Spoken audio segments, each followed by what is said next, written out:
Good morning.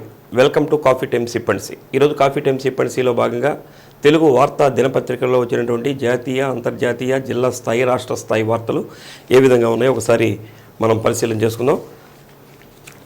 ముఖ్యంగా ఇలా అయితే విద్యా వ్యవస్థ నాశనం, బోధనేతర సిబ్బందికి ప్రిన్సిపల్గా పదోన్నతుల అన్నటువంటి ఒక వార్త. అంటే మా బోధనేతర సిబ్బంది ఉన్నటువంటి వాళ్ళకి ఈ విద్యా వ్యవస్థలో ప్రిన్సిపాల్స్గా ఒక నియమించేటటువంటి ఒక జీవోని కూడా పాస్ చేసినట్టు తెలుస్తుంది. దీన్ని నిరసిస్తూ ఒక వార్త కూడా రావటం జరిగింది. న్యాయ వ్యవస్థపై ఒత్తిళ్లకు కుతంత్రాలు అన్నటువంటి ఇంకొక వార్తను కూడా చూడొచ్చు. ముఖ్యంగా సిజేఐ ఎన్వి రమణ గారు చేసినటువంటి వ్యాఖ్యలు కొంత అందరిలో కూడా ఆలోచన రేకెత్తిస్తున్నాయి. రైతులు, రైతు కూలీలకు రిజర్వేషన్లు కల్పించాలి అని వారు మాట్లాడినటువంటి మాటలు ఒకసారిగా అందరిలో ఆలోచనని తీసుకురావటం జరిగింది. ఇక ఆంధ్రజ్యోతి దినపత్రికను కనుక మనం చూస్తే, అమరావతి రైతులు పాపమేంటి, రాజధాని నిర్మాణానికి భూములు ఇచ్చారు అన్నటువంటిది ఇంకొక వార్త. లోక్సభ 2వ దశ ఎన్నికలకు నోటిఫికేషన్, 88 స్థానాలకు మొదలైన నామినేషన్ల పర్వం, ఏప్రిల్ 4న ఆఖరు, 5న నామినేషన్ల పరిశీలన, అదే నెల 26న పోలింగ్ అన్నటువంటిది ప్రధానమైనటువంటి వార్త. ఏమిటా ఉత్తర్వులు, ముఖ్య కార్యదర్శిని జైలుకు పంపాలి, ప్రిన్సిపాల్గా బోధనేతర సిబ్బంది, ఇలాంటి ఉత్తర్వులు జారీ చేయడం ఆత్మహత్యా సదృశ్యం అన్నటువంటిది ప్రధానంగా వేయటం జరిగింది. ఇక జిల్లా స్థాయి వార్తలను కనుక చూస్తే, ఈరోజు మనకి క్రైస్తవ సోదరులు చేసుకునే అత్యంత పవిత్రమైనటువంటి పండుగ గుడ్ ఫ్రైడే. ఈరోజు గుడ్ ఫ్రైడే. గుడ్ ఫ్రైడే అంటే ప్రభువు అయినటువంటి యేసు ప్రభువు సిలువ ఎక్కినటువంటి రోజు. కాబట్టి ఈరోజు క్రైస్తవ సోదరులందరూ కూడా పవిత్రంగా బైబిల్ పఠనం చేయటం, ప్రత్యేక ప్రార్థనలు చేయటం, ఇవన్నీ కూడా చర్చిల్లో నిర్వహిస్తారు. దీనికి సంబంధించి మనకి ఒంగోలులో ప్రధానమైనటువంటి చర్చి జేఎంబి చర్చి ఈ గుడ్ ఫ్రైడే వేడుకల్ని ఘనంగా నిర్వహించుకునేందుకు అన్ని రకాలైనటువంటి ఏర్పాట్లు చేశారు. మిగతా ఉన్నటువంటి చర్చిల్లో కూడా గుడ్ ఫ్రైడే వేడుకల్ని ఘనంగా నిర్వహించుకునేందుకు ఏర్పాటు చేశారు. ఈరోజు సిలువపై ఎక్కినటువంటి యేసు ప్రభువు 7 వాక్యాలని ఆయన వినిపించడం జరిగింది. వీటిని అక్కడ ఉండేటటువంటి ఫాదర్స్, ఎవరైతే చర్చి ఫాదర్స్ ఉంటారో అక్కడ వచ్చేటటువంటి భక్తులందరూ కూడా వీటిని వినిపించడం జరుగుతుంది. అయితే 3వ రోజు, ఖచ్చితంగా 3వ రోజు అంటే ఆదివారం నాడు మళ్ళీ ఆయన సమాధి నుంచి, యేసు ప్రభు సమాధి నుంచి లేచినటువంటి రోజును ఈస్టర్ పండుగగా జరుపుకుంటారు. కాబట్టి ఈ 3 రోజులు కూడా ఘనంగా శుక్రవారం, శనివారం, ఆదివారం కూడా క్రైస్తవ సోదరులు ఘనంగా ఈ పండుగను జరుపుకోవడం జరుగుతుంది. ఈరోజు గుడ్ ఫ్రైడే సందర్భంగా క్రైస్తవ సోదరులందరూ కూడా శ్రీ సత్య న్యూస్ తరపున గుడ్ ఫ్రైడే శుభాకాంక్షలు కూడా తెలియజేస్తున్నాం. ఇక ఎన్నికలు వచ్చేసినాయి, ఎన్నికల వాతావరణం జరుగుతుంది. ఎన్నికల వాతావరణంలో మంటలు కూడా రేపుతున్నాయి.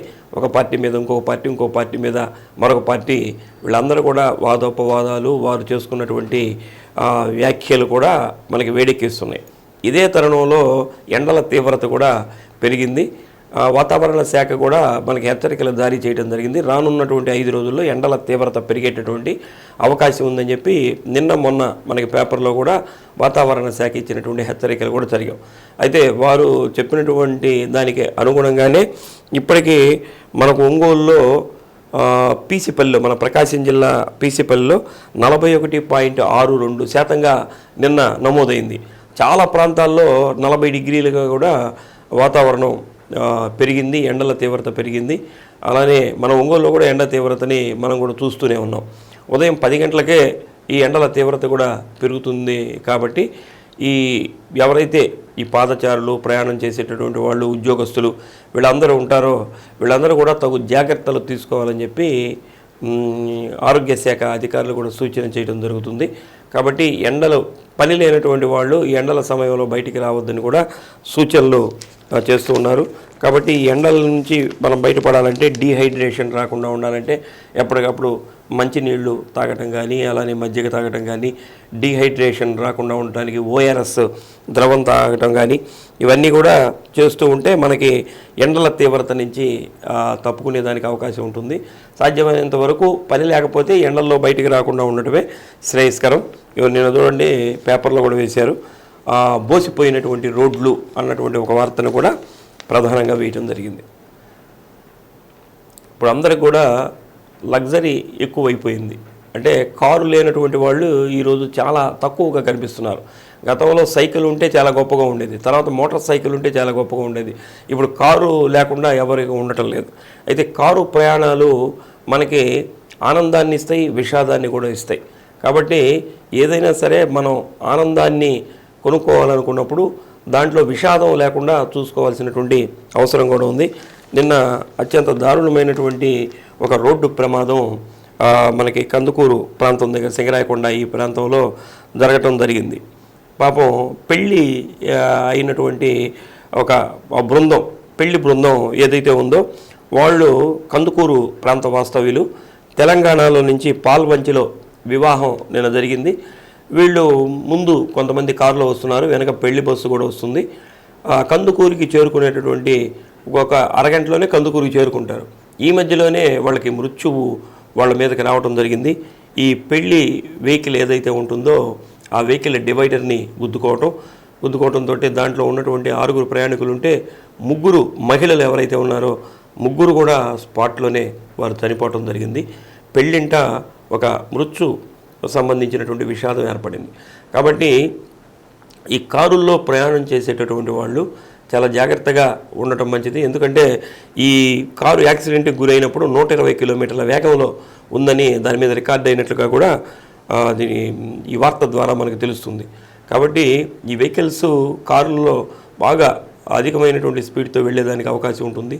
ఈ తెల్లవారుజామున ఇట్లా ఈ డ్రైవర్లు సింగిల్ డ్రైవర్లు ఉండటం వల్ల వాళ్ళు నిద్ర కూడా ఇది కాకపోవడం సందర్భంలో ఇటువంటి ప్రమాదాలు జరుగుతున్నాయి. చూడండి, నిండు ప్రాణాలు పాపం పోయినటువంటి సందర్భం కూడా ఉంది. కాబట్టి ఈ కారు ప్రయాణం చేసేటటువంటి వాళ్ళు సాధ్యమైనంత వరకు నైట్ ఎక్కడన్నా ఆపుకొని ప్రయాణం చేయటం కూడా చాలా మంచిది.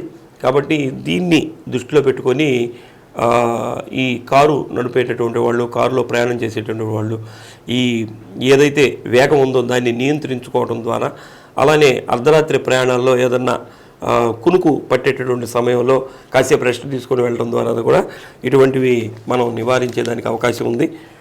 ఈ పేపర్ అంతా కూడా పాపం పెళ్ళింట విషాదం అన్నటువంటి ఒక వార్త ప్రధానంగా మనకు కనిపిస్తుంది. కాఫీ టైమ్స్ ఇప్పటికి తిరిగి స్వాగతం. మనకి ఎన్నికల విధులు నిర్వహించేటటువంటి ప్రభుత్వ అధికారులు కూడా ఉంటారు. వీళ్ళు కూడా వాళ్ళ ఓటు హక్కుని సద్వినియోగం చేసుకోవాలి కదా, ఓటు హక్కుని వినియోగించుకోవాలి. ప్రతి ఒక్కళ్ళకి భారత రాజ్యాంగం కల్పించినటువంటి హక్కు. అయితే వాళ్ళు ఎన్నికల విధుల్లో ఉంటారు కాబట్టి వీళ్ళకి పోస్టల్ బ్యాలెట్ ద్వారా వాళ్ళు ఓటు హక్కుని వినియోగించుకునేదానికి ఒక అవకాశం కూడా ఎన్నికల సంఘం కల్పిస్తుంది.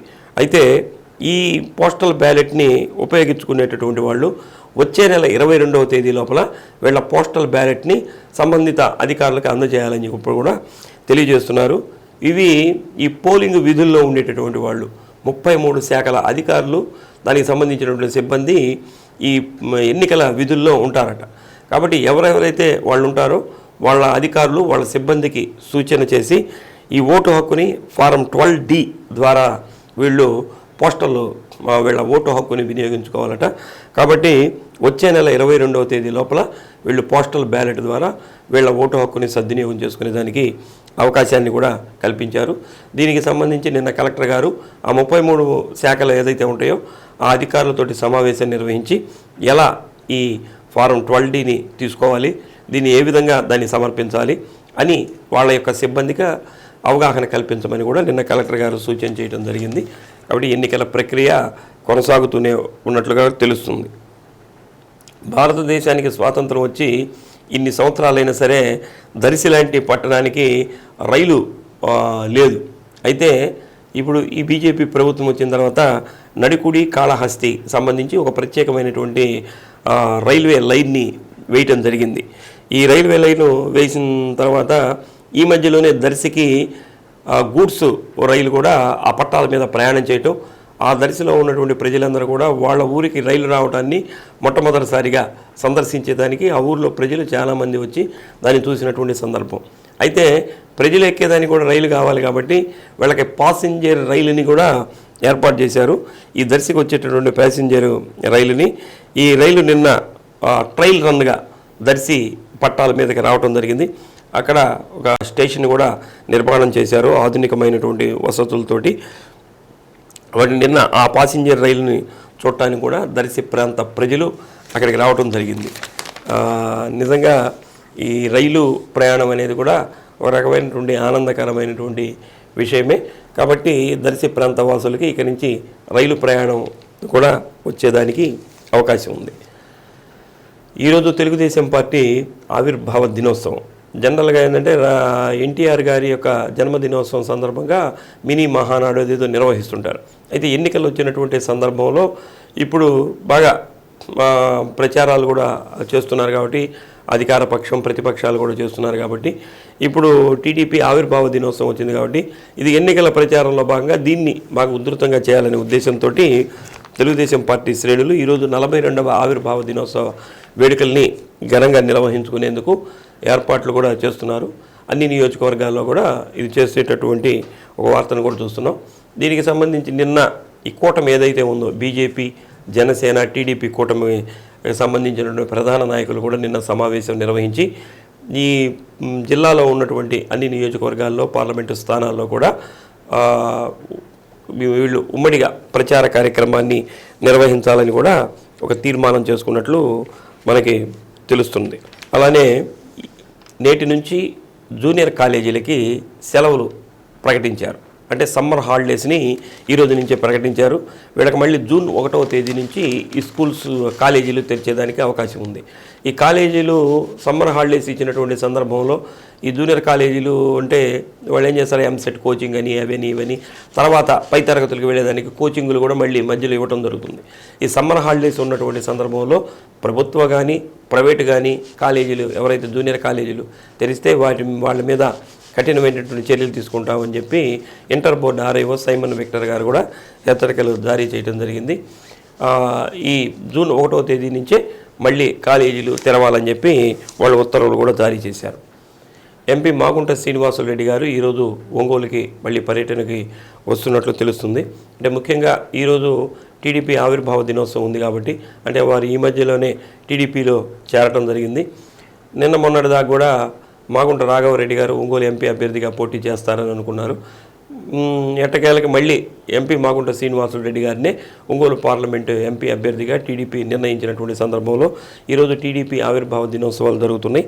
దాంట్లో వీరు పాల్గొనేదానికి కూడా అవకాశం ఉన్నటువంటి వార్తలు కూడా మనకు తెలుస్తుంది. అలానే నిన్న పెద్ద సంఖ్యలో ఆర్యవైశ్య సోదరులు కూడా వైసీపీ పార్టీలో చేరినటువంటి వార్తలు కూడా మనం చూస్తున్నాం. బాలినేని శ్రీనివాసరెడ్డి గారు వీరికి ఎవరైతే ఆర్యవైశ్యులు ఉన్నారో వారిని కూడా పార్టీలోకి చేర్చుకుంటూ వారికి పార్టీ కండువాలు కప్పి కూడా వారిని పార్టీలోకి ఆహ్వానించడం జరిగింది. ఆర్యవైశ్యులకి ఎప్పుడు కూడా అండగా ఉంటానని చెప్పి వారు చెప్పడం జరిగింది. అలానే ఆర్యవైశ్యులకు కావాల్సినటువంటి ఆరామ క్షేత్రాన్ని, అలానే రోసయ్య గారి విగ్రహాన్ని ఏర్పాటు చేయటం, అలానే మనకి గోశాలలో ఉన్నటువంటి ఆ స్థల వివాదం ఏదైతే ఉందో దాన్ని శాంతియుతంగా పరిష్కారం చేసి ఇవన్నీ కూడా ఆర్యవైశ్యులకి అండగా ఉండటం జరిగింది అని చెప్పి నిన్న వారు కూడా పార్టీలోకి ఆహ్వానించడం జరిగింది. స్త్రీ శక్తితో మమేకం అన్నటువంటి కార్యక్రమాన్ని కూడా బాలినేని శ్రీనివాసరెడ్డి గారు, సతీమణి సచీదేవి గారు, వారి కోడలు శ్రీకావ్య గారు కూడా పలు డివిజన్లో వారు కూడా ప్రచార కార్యక్రమాన్ని నిర్వహిస్తున్నారు. ఇది ఈరోజు కాఫీ టైమ్ సిప్పన్సీలో ఉన్నటువంటి ప్రధానమైనటువంటి వార్తలు. రేపటి కాఫీ టైమ్ సిప్పన్సీలో మళ్ళీ కలుద్దాం. అంతవరకు సెలవు. నమస్కారం.